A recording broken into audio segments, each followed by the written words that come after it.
My girlfriend demanded, "If you loved me, you'd pay off my student loans." I replied, "Let's look at the paperwork." Then I hired a forensic accountant.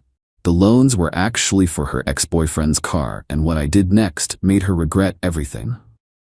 I, 31 male, was sitting on the couch last Thursday night, scrolling through work emails, when my girlfriend Jenna, 29, sat down next to me with that look.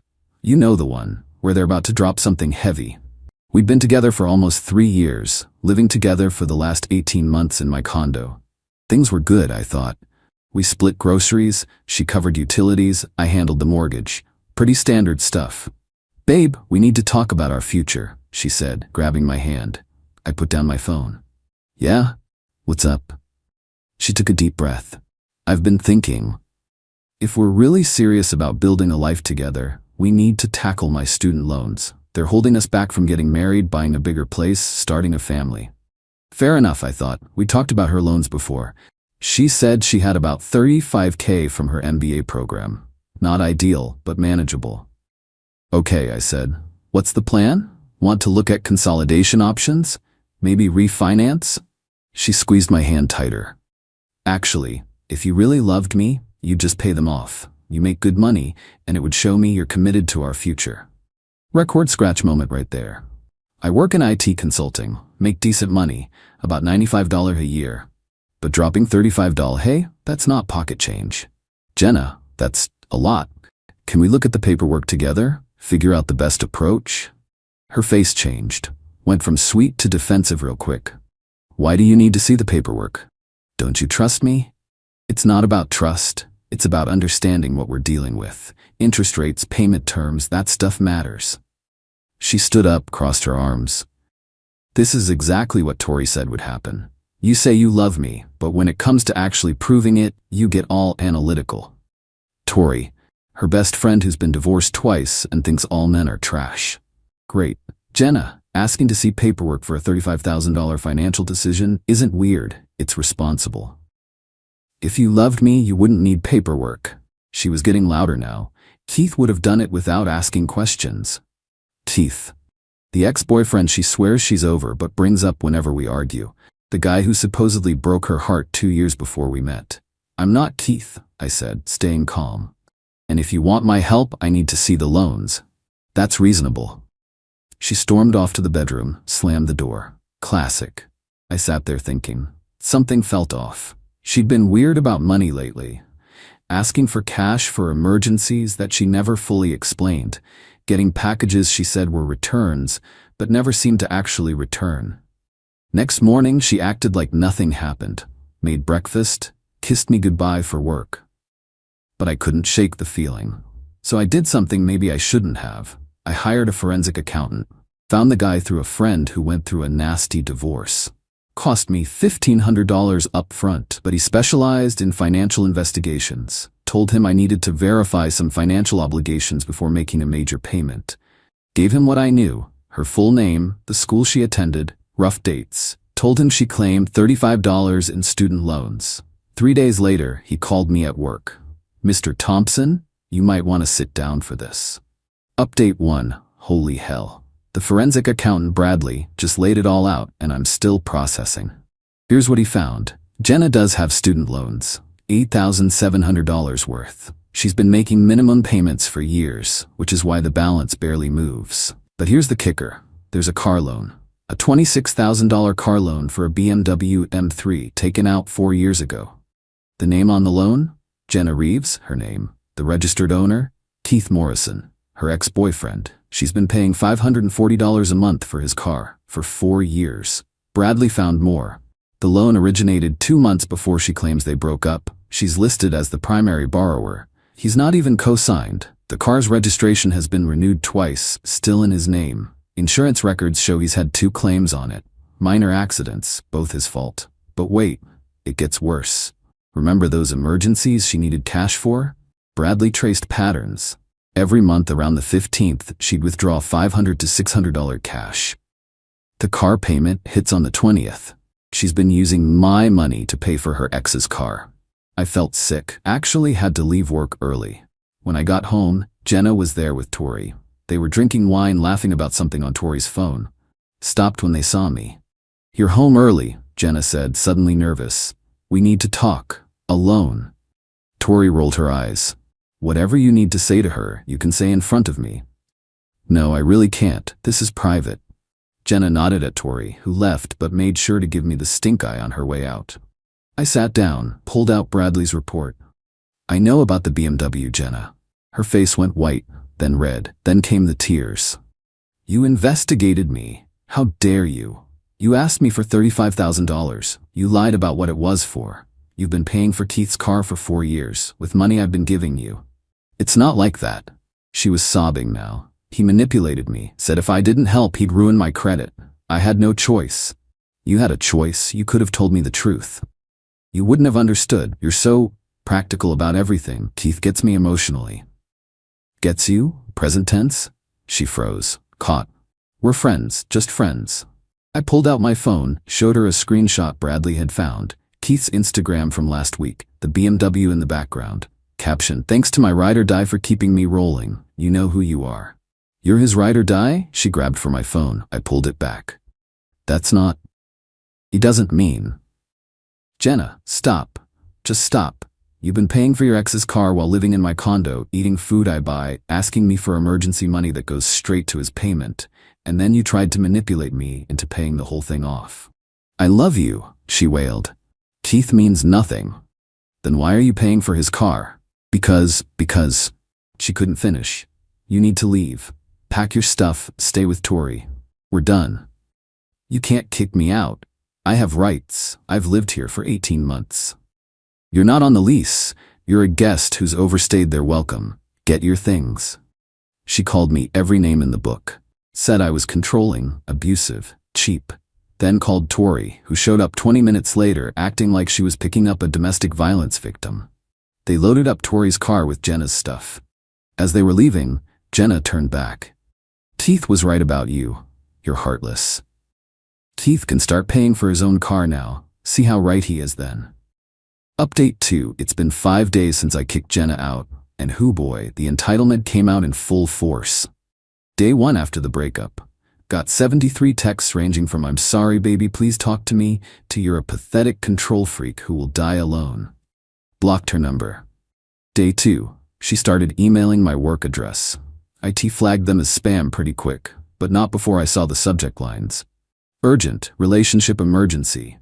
You're making a mistake. Keith never treated me like this." Forwarded them all to my personal email for documentation, then blocked her there too. Day 3. This is where it got interesting.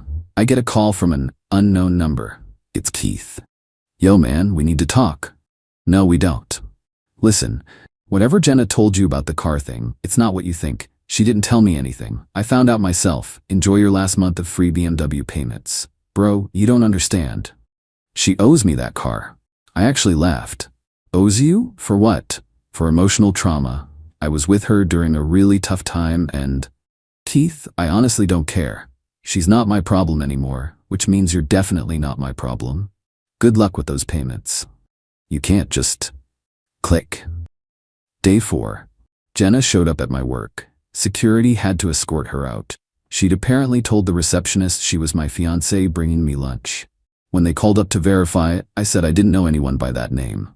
She lost it in the lobby, screaming about how I was financially abusing her and stealing her future. My manager pulled me aside after. I explained the situation briefly. He was cool about it, but suggested I might want to look into a restraining order. Day 5, yesterday. The nuclear option. I get a call from my mom. "Danny, what did you do to that poor girl?" Jenna had somehow found my mother's Facebook and sent her a massive message about how I promised to marry her, then abandoned her, left her homeless and penniless, emotionally manipulated her for years, forced her to pay for everything while I hoarded my money.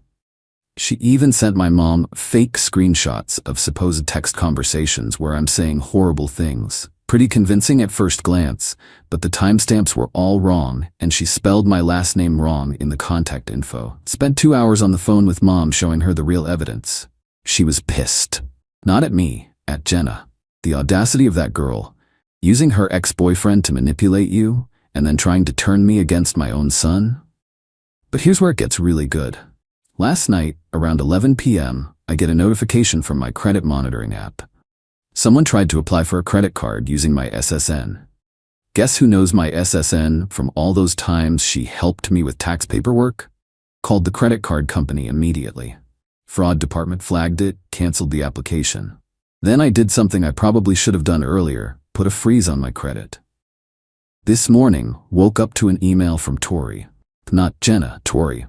Subject: you need to fix this. Body: Jenna is staying with me and can't pay her share of anything because you've cut her off without warning. If you had any decency, you'd at least give her enough to get back on her feet. She's talking about having to declare bankruptcy because of the car situation. Keith is threatening to sue her if she stops paying. This is your fault for not just helping her in the first place. A real man would take care of his woman's problems without questioning them. She's going to file for palimony since you basically were common law married. My cousin is a lawyer and says she has a case. Do the right thing before this gets uglier. I forwarded the email to my buddy who's a lawyer. His response? LMAO. Common law marriage isn't even recognized in our state. Let them try. But I wasn't done. See, Tori made a crucial mistake. She sent that email from her work account. The signature included her full name, title, and company. Tori works in HR at a financial services firm. Using company email to threaten legal action that she knows is baseless? Yeah. I forwarded that email to her company's ethics hotline. Then I did one more thing. Remember that forensic accountant Bradley? I had him do a bit more digging on Keith. Turns out our boy Keith has been busy.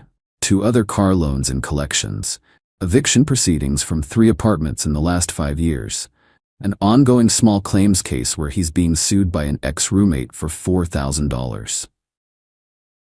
I packaged all this information nicely and sent it to Jenna's email with the subject line, "Your ride or die seems to be dying. Good luck with that." One final thing. I called the BMW dealership where the loan originated, explained the situation to their finance manager. While I can't make them do anything since my name isn't on the loan, he did say something interesting. If she stops making payments and it goes into repo, we'll definitely be interested in knowing the vehicle's location. Guess whose address I happen to know? Update 3. It's been 2 weeks since everything went down, and the aftermath has been chef's kiss, exactly what they deserved. First, let's talk about Tori. Remember that email she sent from her work account? Well, her company's ethics department took it very seriously. Using company resources to make legal threats? Big no-no. She got suspended pending investigation, and from what I heard through the grapevine, mutual friend who works there, she's probably getting fired. She tried to backtrack, claimed her account was hacked by Jenna, which made it worse because now she's lying to investigators. Her cousin, the lawyer? He's actually a paralegal, and when the company's legal team reached out to verify her claims about palimony, he threw her under the bus immediately. Now for Keith. Oh, Keith. So Jenna apparently panicked after getting my email about his financial situation. She confronted him about the other debts. His response? He accused me of making it all up and convinced her I was just trying to break them up because I was jealous of their connection. She believed him. Actually believed him. Until the repo man showed up at his apartment at 6 a.m. last Tuesday. See, Jenna missed the car payment this month. First time in 4 years. The loan was already flagged as high risk because of the payment history, lots of late payments she covered with fees. So one missed payment triggered immediate action. Keith called Jenna screaming. She was at Tori's place. Tori was at work, not knowing she was about to be suspended. And Keith demanded she come over with cash right now to stop the repo. She raced over with $1,200 she'd scraped together. Ironically, some of it was money she'd hidden from me in our apartment and forgot to take. Got there just as they were loading the BMW onto the truck. The repo guy was professional. Told her she could pay the full past due amount, $1,740 with fees, plus repo costs, $350 at their office to get it back. She didn't have enough. Keith lost his mind. Started screaming at her in front of the repo team, neighbors, everyone. Called her useless, pathetic, said she'd ruined his life. Then, and this is according to 3 separate neighbors who filmed it, he said, "You couldn't even keep your meal ticket boyfriend paying for my car. What good are you?" She finally understood.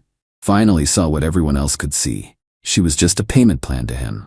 The videos hit social media fast. Someone tagged them, "Gold digger gets exposed by bigger gold digger." Went semi-viral locally. Both their reputations are toast. But wait, there's more. Remember how she tried to apply for credit in my name? Well, I filed a police report. Detective called me yesterday. Turns out this isn't Jenna's first rodeo. She has a previous warning for the same thing with an ex from 5 years ago. Never prosecuted because he didn't want to press charges, just wanted her gone. I'm pressing charges. The detective also found something interesting. Those student loans she has? She's been in default for 3 years. Never told me that. The $8,700 has ballooned to almost $14,000 with penalties and interest. Her credit is destroyed. Yesterday afternoon, I get a call from an unknown number. Almost didn't answer, but something told me to pick up. It was Jenna's mom, Gloria. Is this Daniel? Yes. I just wanted to apologize for my daughter. I saw the videos. I raised her better than this. We talked for almost an hour. Gloria told me, Jenna has been pulling this scam since college. She's used 3 different boyfriends to pay for various things for Keith. Gloria and her husband cut her off financially 2 years ago when they found out. Keith has been stringing Jenna along since high school. This isn't even the first car she's bought him. There was a motorcycle that got stolen, aka sold, in college. Gloria offered to pay me back for anything Jenna took. I declined but appreciated the gesture. She said she's forcing Jenna to go to therapy or she's completely cut off from the family. Last update as of this morning, Jenna sent me one final email from a new account. Not an apology, not a thank you for not pressing harder on the criminal charges. Nope. Subject, I hope you're happy. Body, you've ruined everything. Keith won't talk to me. Tori's getting fired because of your vindictive email. I'm homeless, carless, and now my parents think I'm a criminal. All because you couldn't just trust me and help with the loans like a normal boyfriend would. I'm going to have to move back to my hometown and work at my dad's hardware store. My life is over. Satisfied? I replied with just one line. Your ex-boyfriend's car loan was never my problem. Neither are you. Blocked that email too. Final update, it's been 3 months now. Figured I'd give one last update for closure. Jenna did indeed move back to her hometown. According to Gloria, who checks in occasionally to make sure I'm okay, sweet lady, Jenna's working at the hardware store and living with her parents. She's in court-ordered therapy as part of a plea deal for the identity theft charge. Got 18 months probation and had to pay restitution, a whole $500 for my credit monitoring services. Teeth? Without his free BMW, he couldn't maintain his successful guy image.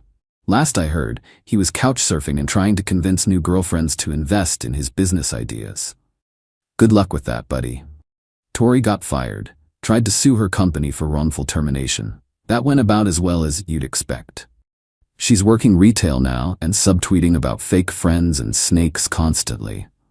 Pretty sure she means Jenna, who threw her under the bus during the investigation. The BMW got auctioned. Jenna still owes about $12 on the loan after the sale. That plus her defaulted student loans means her credit won't recover for years. As for me, I'm doing good. Started dating someone new. Met her at a financial literacy workshop I started attending, figured I should brush up after this mess. She thought the whole story was wild but appreciated how I handled it. We joke that our first date activity will not be reviewing loan documents. Kept the forensic accountant's number though. Bradley sends me a Christmas card now. Says I was his most entertaining case of the year. Lesson learned. When someone tells you love means never having to see the paperwork, run. Run fast, run far, and take your credit report with you. Oh, and one final thing. Last week, I got a LinkedIn notification. Keith tried to connect with me. His message? Hey bro, no hard feelings about the whole situation. Actually starting a new venture and looking for investors. Interested? The audacity. The absolute audacity. Clicked ignore. Some people never learn. Edit. Since some of you asked, yes, I kept all the documentation. Yes, my lawyer says I'm fully protected. No, I don't regret a single thing. The $1,500 for the forensic accountant was the best money I ever spent.